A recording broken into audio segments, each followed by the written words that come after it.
राम राम, राधे राधे, जय हिंद, जय भारत। मैं आप सभी का स्वागत करती हूँ अपने YouTube channel study with Mona miss. ना रुकेंगे हम, ना थकेंगे हम, यूं ही अपने कर्म पथ पर लगातार बढ़ते चलेंगे हम। तो कैसे हैं आप लोग? आई होप अच्छे ही होंगे और डेली क्लास ले रहे होंगे और अच्छे से नोट्स भी बना रहे होंगे। हम लोग पढ़ रहे थे संविधान की कहानी। हाँ, हम लोग संविधान की कहानी पढ़ रहे हैं। बिल्कुल आपको आसानी से याद हो जाएगी। जो हम लोगों ने 1935 तक का भारत शासन अधिनियम तक की कहानी पढ़ ली थी और उसके आज शॉर्ट नोट्स के तौर पे हम लोग क्विक रिवीजन करेंगे। तो देखते हैं, आज की क्लास को स्टार्ट करते हैं।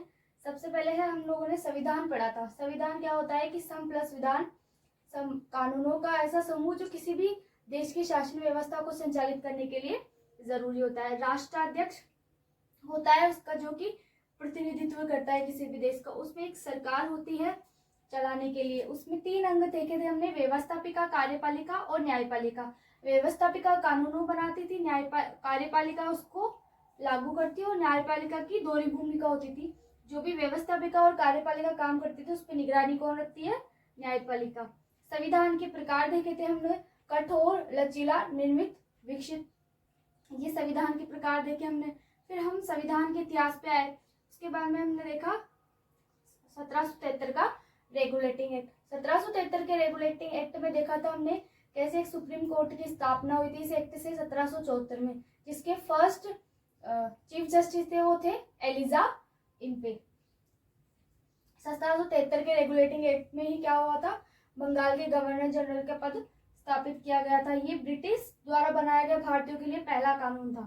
फिर हम लोगों ने पढ़ा था चार्टर एक्ट, 1813 का चार्टर एक्ट। उसके बाद में 1833 का चार्टर एक्ट। 1833 के चार्टर एक्ट में देखा था जो बंगाल का गवर्नर जनरल था उसका नाम चेंज करके 1833 में क्या कर दिया था?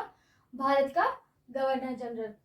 1833 का 1853 का चार्टर एक्ट देखा हमने। 1853 के चार्टर एक्ट में एक बार फिर से ब्रिटिश को भारत में राजनीतिक गतिविधियों को संचालित करने की अनुमति दी, जिसमें अवधि का कहीं भी उल्लेख नहीं था। 1858 का भारत शासन अधिनियम। 1858 के भारत शासन अधिनियम में देखा था हमने कि भारत का गवर्नर जनरल का नाम चेंज करके भारत का वायसराय कर दिया था। फर्स्ट वायसराय इंडिया के कौन थे? कैनिंग थे। उसके बाद में हमने देखा था 1909 का मार्ले मिंटो अधिनियम। मार्ले मिंटो एक्ट में मार्ले उस टाइम पे सचिव थे और मिंटो गवर्नर जनरल हुआ करते थे। मिंटो को सांप्रदायिक निर्वाचन प्रणाली के जनक कहा जाता था क्योंकि इन्होंने मुस्लिमों के लिए सांप्रदायिक निर्वाचन प्रणाली शुरू करी थी। 1919 का मॉन्टेग्यू चेम्सफोर्ड अधिनियम देखा था। मॉन्टेग्यू उस टाइम पे सचिव हुआ करते थे और चेम्सफोर्ड गवर्नर जनरल। 1919 का जो मॉन्टेग्यू चेम्सफोर्ड अधिनियम है उसकी खुद की एक प्रस्तावना थी। 1919 के एक्ट के द्वारा ही लोक सेवा आयोग का गठन किया गया। फिर हमने देखा 1927 का भारत शासन अधिनियम, जो कि 1927 का साइमन कमीशन। 1927 में क्या देखा था? Simon commission. 1927 का साइमन कमीशन जो कि भारत कब आया था? 1928 को। फिर हमने देखा था उसके बाद में भारतीयों द्वारा जो संविधान की मांग कब कब वो किसने करी थी। इसमें जो डेट और जो किसने मांग करी वो दोनों ही इंपॉर्टेंट है। सबसे पहले करी थी 1895 में बाल गंगाधर तिलक ने। कैसी थी? अनौपचारिक मांग थी। याद रखना, पहली बार संविधान सभा की मांग किसने करी थी? बाल गंगाधर तिलक ने। कैसी मांग थी? एक अनौपचारिक मांग थी। 1922 में महात्मा गांधी ने करी। महात्मा गांधी ने कहा था कि भारतीयों के लिए राजनीतिक व्यवस्था कैसी हो स्वयं भारतीय तय करेंगे। 1924 में एक पार्टी के रूप में मांग करी गई थी। कब करी थी? 1924 में। पार्टी का नाम था स्वराज पार्टी, जिसके अध्यक्ष कौन थे? मोतीलाल नेहरू और चित्तरंजन दास। 1927 में कांग्रेस का बॉम्बे में अधिवेशन होता है जिसमें संविधान की मांग उठाते हैं मोतीलाल नेहरू, जिनको ब्रैकेट नामक जो ब्रिटिश अधिकारी है वो चुनौती देते हैं। उसको स्वीकार कौन करते हैं? मोतीलाल नेहरू। उसके बाद में आती है 1928 की नेहरू रिपोर्ट। बाद में नेहरू रिपोर्ट में एक जो थे उसको मुस्लिम लीग ने अस्वीकार कर दिया था। जो ब्रिटिश अधिकारी थे उन्होंने पहले ही कहा था कि जो भी आप संविधान बनाओगे उसको कांग्रेस और मुस्लिम लीग दोनों की स्वीकृति आवश्यक होनी चाहिए, और मुस्लिम लीग ने क्या कर दिया? उसको अस्वीकार कर दिया। उसके बाद में 1929 में जिन्ना ने 14 सूत्रीय मांग पत्र रखते हैं जिनको डॉक्टर भीमराव अंबेडकर ने थॉट्स ऑफ पाकिस्तान में भारत पाक विभाजन का कारण बताया था। उसके बाद में हमने देखा था 1930, 1931 और 1932 का गोलमेज सम्मेलन देखा था। उसके बाद में 1932 का पूना पैक्ट, जो कि गांधी जी और अंबेडकर के बीच में हुआ था यरवदा जेल के अंदर, और किसकी मध्यस्थता में हुआ था? डॉक्टर राजेंद्र प्रसाद की मध्यस्थता में। गांधी जी क्या बोल रहे थे कि दलित हिंदू का ही भाग, और अंबेडकर क्या बोल रहे थे कि सांप्रदायिक निर्वाचन प्रणाली होनी चाहिए दलितों के लिए। इस वजह से पूरा इन दोनों के बीच में मतभेद हुआ। 1934 में फिर मानवेंद्र रॉय ने औपचारिक मांग करी थी संविधान सभा की। औपचारिक मांग 1934, मानवेंद्र रॉय, जिनको आप शॉर्ट में बोलते हैं MN रॉय। उसके बाद में वयस्क मताधिकार के आधार पर पंडित जवाहरलाल नेहरू ने मांग करी थी 1938 में। उसके बाद में हमने पढ़ा था 1935 का भारत शासन अधिनियम। भारत के संविधान में अधिकतर प्रावधान 1935 के भारत शासन अधिनियम से ही लिए गए थे। इसके द्वारा ही अखिल भारतीय सेवाओं की स्थापना करी गई थी। फर्स्ट, ये कुछ इंपोर्टेंस, जो फर्स्ट बंगाल के गवर्नर जनरल कौन थे? Warren Hastings. कब बने थे? 1773 में।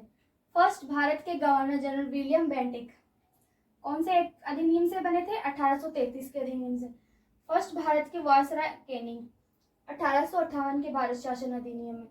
फर्स्ट सुप्रीम कोर्ट के चीफ जस्टिस, जो कि 1774 में स्थापित हुई थी 1773 के रेगुलेटिंग एक्ट से, एलिजा पे थे। और फर्स्ट संघीय न्यायालय के चीफ जस्टिस थे मॉरिस क्लेवेर, जिसकी स्थापना कब हुई थी? 1937 में, 1935 के भारत शासन अधिनियम से। यहाँ तक की पूरी कहानी हम लोगों ने डिटेल से भी पढ़ ली और शॉर्ट नोट्स के तौर पर भी देख ली। अब हम इससे आगे बढ़ेंगे कि अब तक तो हमने भारतीयों द्वारा किए गए प्रयास देखे। अब जितने भी अंग्रेजों ने प्रयास किए हैं भारतीयों के लिए संविधान सभा बनाने के लिए, वो हम लोग देखेंगे।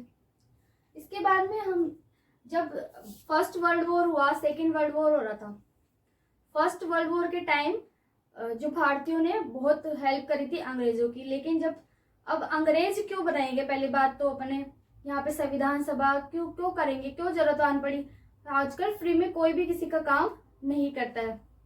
तो सेकेंड वर्ल्ड वॉर चल रहा था भाई, और अंग्रेजों को क्या थी? सेना की जरूरत थी, सैनिकों की जरूरत थी, भारतीयों की जरूरत थी उनको।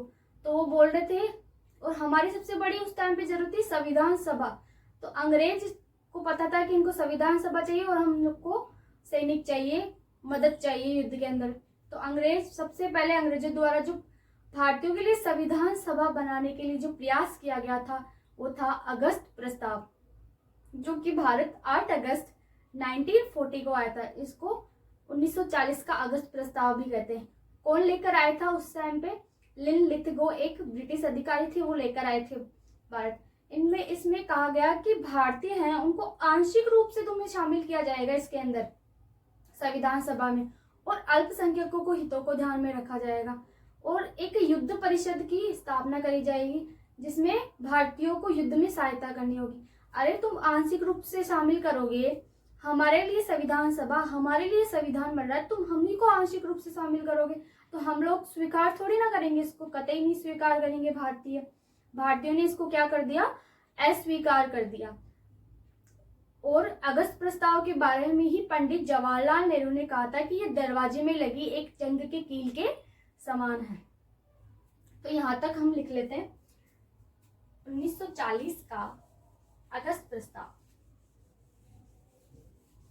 साथ के साथ आप भी नोट्स बनाते रहिएगा। मैं पूरे नोट्स बनवा रही हूं आपको।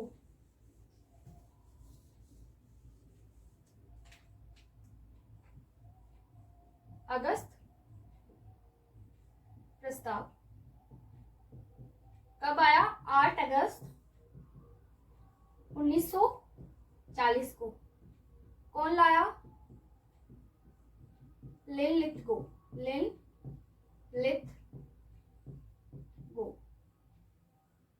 क्या कहा? भारतीयों को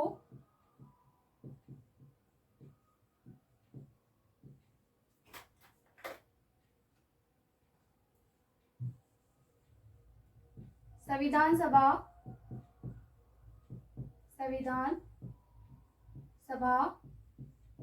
का गठन किया जाएगा, जिसमें भारतीयों को आंशिक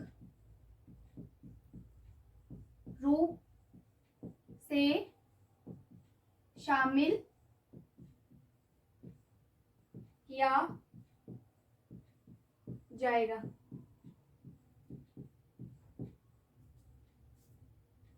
आंशिक रूप से शामिल, और क्या कहा इसमें, एक युद्ध परिषद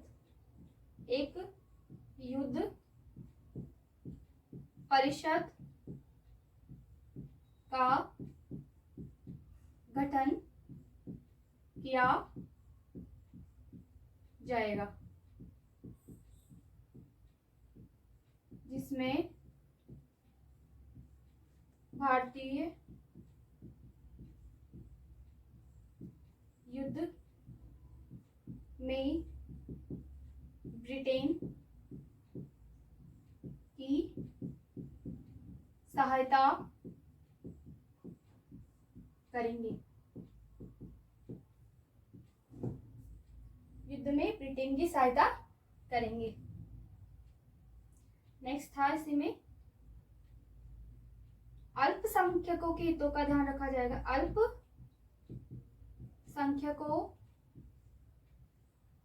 के हितों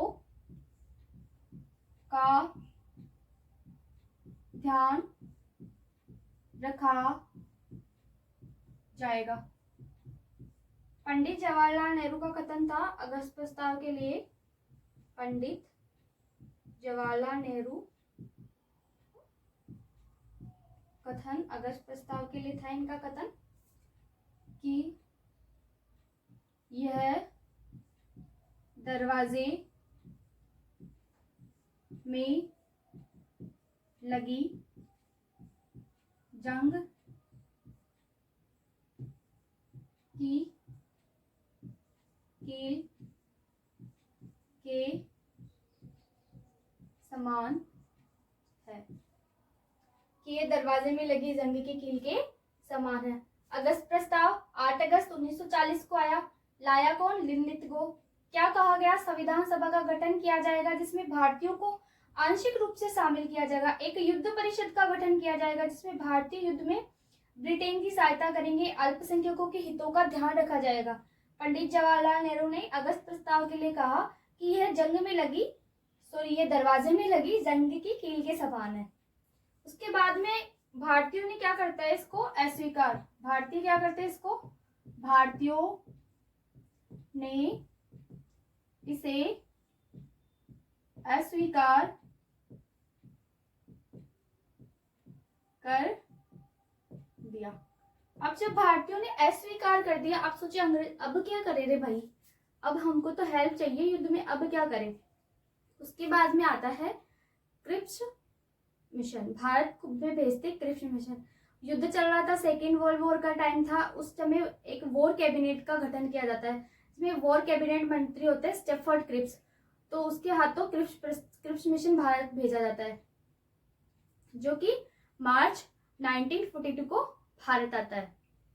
कब आता है? मार्च 1942 को भारत आता है। उसमें क्या कहा गया था कि भारतीयों को युद्ध के बाद में भारतीयों के लिए संविधान सभा का गठन किया जाएगा। युद्ध के बाद भारतीयों के लिए संविधान सभा का गठन किया जाएगा, बदले में तुमको हमारे युद्ध में हेल्प करनी होगी। और क्या कहा गया इसके अंदर, इसको जो महात्मा गांधी थे, इसको उत्तर दिनांकीय चेक, मतलब तारीख पे तारीख पोस्ट डेटेड चेक कहा। और जो कांग्रेस थे, उन्होंने कहा कि इसमें कांग्रेस निर्माण के पाक निर्माण के बीज निहित है। क्यों कहा? क्योंकि इन्होंने कहा था कि जो देसी रियासतें हैं और जो अन्य है, मुस्लिम लीग हो गई, वो तो पहले से अलग से संविधान सभा की मांग कर रही थी। तो इस वजह से इन्होंने कहा क्या कि पाक निर्माण के बीज निहित है, क्योंकि तुम लोगों ने कह दिया कि देसी रियासतें होती हैं, जो संविधान सभा है या संविधान है, उसको माने या ना माने। क्योंकि जो देसी रियासतें थी उनका अलग से स्टेट था एक, वो क्यों मानेगी? उसमें राजाओं का शासन था। अगर संविधान या संविधान सभा बनेगी तो उनकी तो कोई वैल्यू ही नहीं रहेगी, तो वो तो क्यों ही मानेंगे, वो अलग से अपना अस्तित्व रखेंगे। इस वजह से जो क्रिप्स प्रस्ताव था, क्रिप्स मिशन था, उसको भी भारतीयों ने क्या कर दिया, अस्वीकार कर दिया। नेक्स्ट है क्रिप्स मिशन, क्रिप्स प्रस्ताव, क्रिप्स मिशन।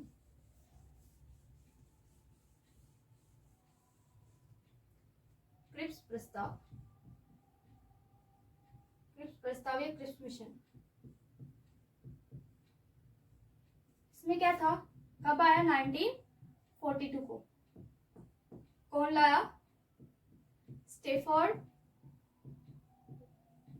क्रिप्स।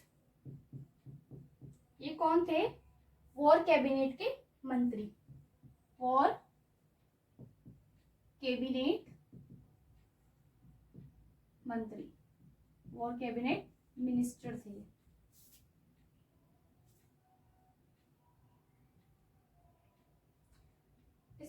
इसमें क्या कहा गया, युद्ध के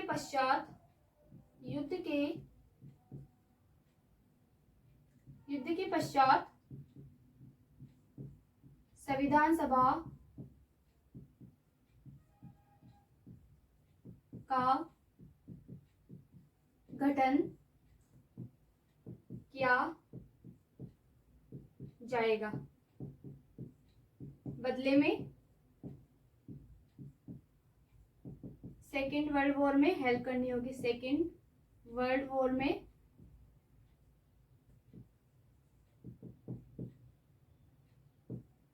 सहायता करनी होगी।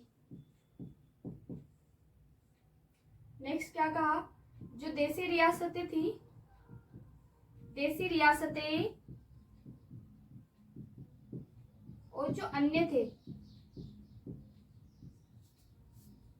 उनकी इच्छा हो तो संविधान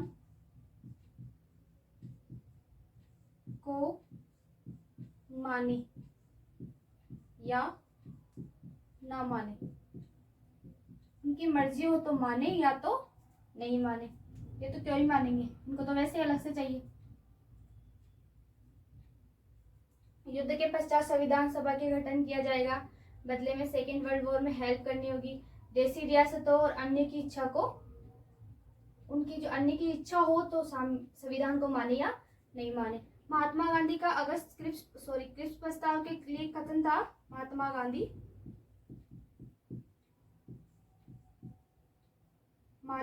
ने इसे उत्तर दिनांकीय चेक, इंग्लिश में बोले तो पोस्ट डेटेड चेक कहा, पोस्ट डेटेड चेक कहा। तारीख पे तारीख दी जा रहे हो और हमारे लिए कोई संविधान सभा के निर्माण कर रहे, बस बोले जा रहे हो, तारीख पे तारीख दिए जा रहे हो, आज करेंगे कल करेंगे। ऐसे कौन बोला, गांधी जी ने कहा था। नेक्स्ट लिखेंगे इसी में, कांग्रेस ने क्रिप्स मिशन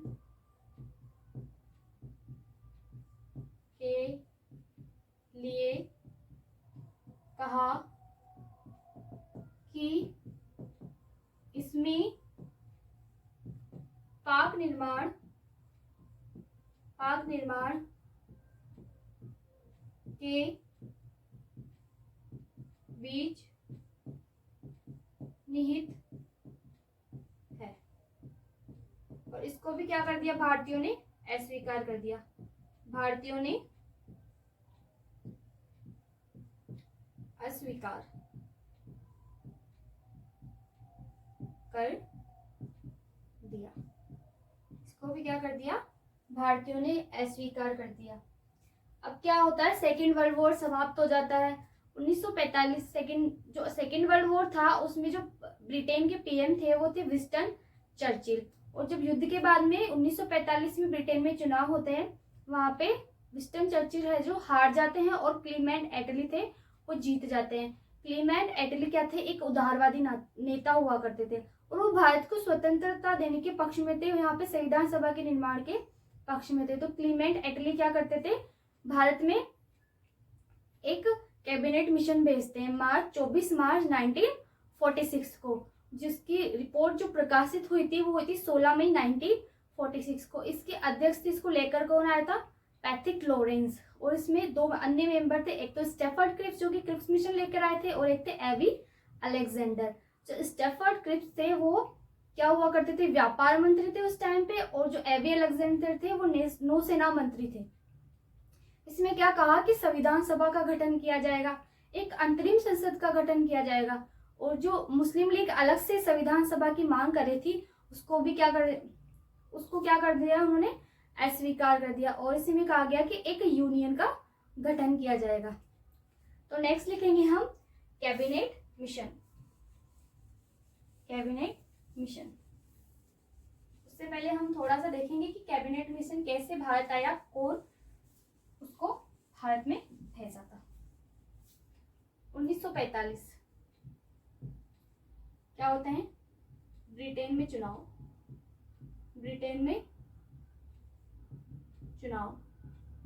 इंग्लैंड में चुनाव होता है। किस किस के बीच हुआ, विंस्टन चर्चिल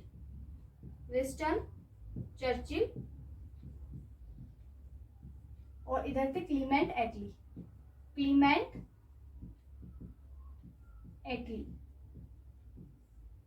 ये थी कंजर्वेटिव पार्टी से, कंजर्वेटिव पार्टी, और ये थे लेबर पार्टी। ये क्या होते हैं, हार जाते हैं,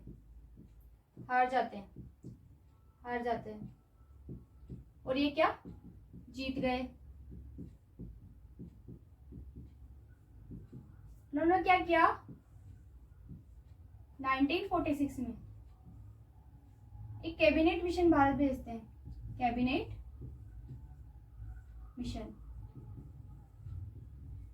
कौन भेजते हैं, क्लीमेंट एटली, कैबिनेट मिशन भारत भेजा। तो 1945 में ब्रिटेन में चुनाव होते हैं विंस्टन चर्चिल और क्लीमेंट एटली के बीच में। विंस्टन चर्चिल कंजर्वेटिव पार्टी के होते हैं, क्लीमेंट एटली लेबर पार्टी से होते हैं। विंस्टन चर्चिल जो कि सेकेंड वर्ल्ड वॉर के टाइम भी पीएम यही थे, पीएम प्रधानमंत्री, और कंजर्वेटिव पार्टी हार जाते हैं 1945 में और क्लीमेंट एटली जीत जाते हैं। क्लीमेंट एटली एक उदारवादी नेता थे जो कि 1946 में कैबिनेट मिशन भारत भेजते हैं, 3 सदस्य दल भेजते हैं। तो नेक्स्ट लिखेंगे हम कैबिनेट मिशन। इसी कैबिनेट मिशन के तहत हमारे भारत में संविधान सभा का निर्माण किया गया था। कैबिनेट मिशन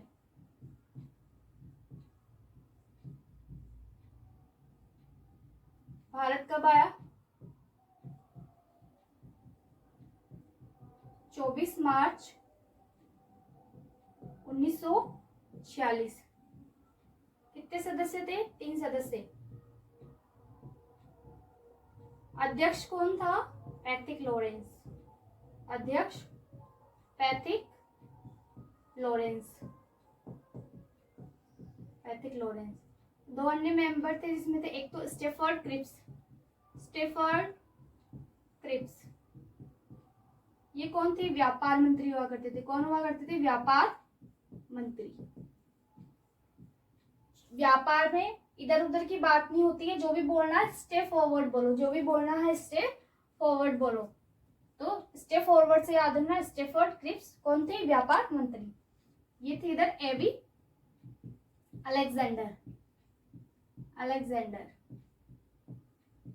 ये थे नौसेना मंत्री।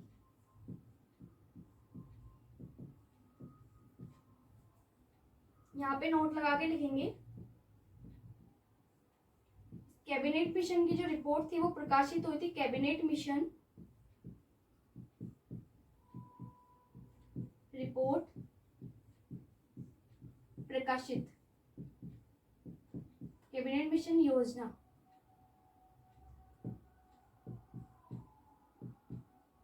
रिपोर्ट या योजना प्रकाशित 16 मई 1946 को। आपको पता है नोट कितना इंपॉर्टेंट होता है, उसी तरीके से ये नोट भी बहुत इंपॉर्टेंट है, ध्यान रखना ये डेट। इसमें क्या कहा गया था,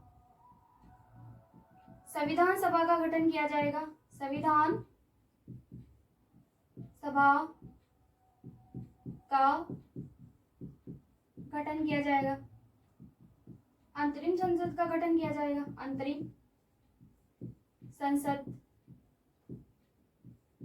का गठन किया जाएगा। इसी में क्या कहा गया था, एक यूनियन का गठन किया जाएगा, एक अलग से यूनियन का गठन किया जाएगा।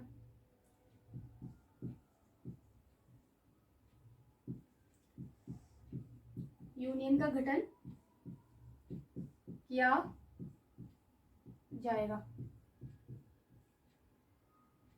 इसी में क्या कहा गया, जो मुस्लिम लीग अलग से संविधान सभा की मांग करी थी उसको क्या कर दिया, अस्वीकार कर दिया। मुस्लिम लीग की अलग से संविधान सभा की मांग क्या कर दी, अस्वीकार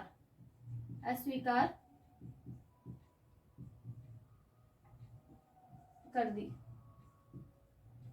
अब जब आपको पूछ ले कि भारत में संविधान सभा का गठन किस मिशन के तहत किया गया, तो कैबिनेट मिशन के तहत किया गया।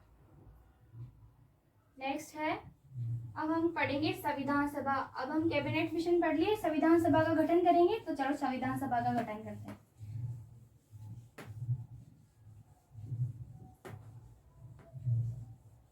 संविधान सभा, संविधान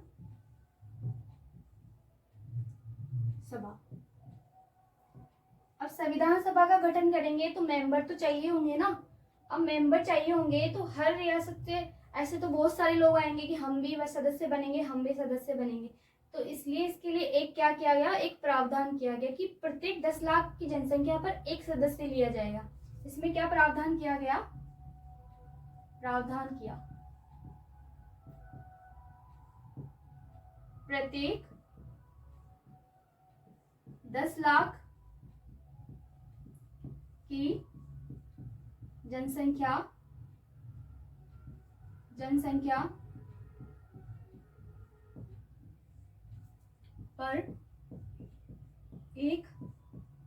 सदस्य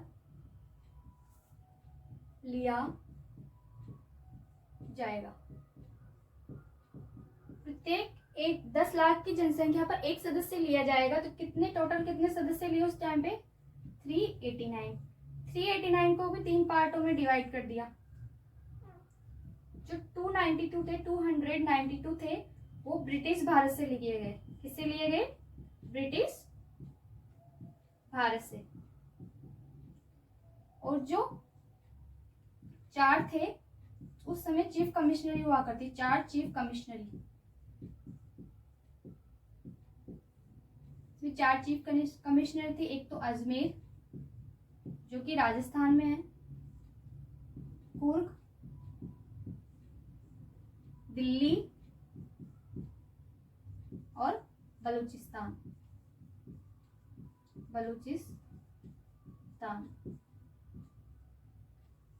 अजमेर, कुर्ग, दिल्ली और बलूचिस्तान 4 चीफ कमिश्नरी से। और 93 मेंबर थे जो थे वो देसी रियासतों से लिया गए। किससे लिए गए, देसी रियासतों से, रियासतों और अन्य वो किस में आएंगे, 93 में। संविधान सभा का गठन किया गया, प्रत्येक 10 लाख की जनसंख्या पर एक सदस्य लिया गया, जिसमें टोटल सदस्य थे 389। कैबिनेट मिशन योजना के तहत संविधान सभा का गठन कर रहे हैं हम लोग। उसके बाद में 292 तो किससे लिए गए, ब्रिटिश भारत से, और 4 चीफ कमिश्नरी से, जिसमें अजमेर, कुर्ग, दिल्ली और बलूचिस्तान आते हैं। 93 मेंबर जो थे देशी रियासतों और अन्य से लिए हुए। आज की क्लास में हम लोगों ने अगस्त प्रस्ताव देखा, फिर हम लोगों ने क्रिप्स मिशन देखा, कैबिनेट मिशन देखा और किस तरीके से संविधान सभा का गठन किया गया कैबिनेट मिशन के तहत। अब हम आगे देखेंगे किस तरीके से अंतरिम संसद का गठन किया गया और किस तरीके से चुनाव हुए, किस तरीके से कितने मेंबर आए, कितनी महिलाओं ने संविधान सभा में भाग लिया। ये हम लोग अपनी नेक्स्ट क्लास में देखेंगे। ना रुकेंगे हम, ना थकेंगे हम, यूं ही अपने कर्म पथ पर लगातार बढ़ते चलेंगे हम। आपका सपोर्ट ऐसे ही बनाए रखिएगा। Keep supporting me. Thank you for watching this video.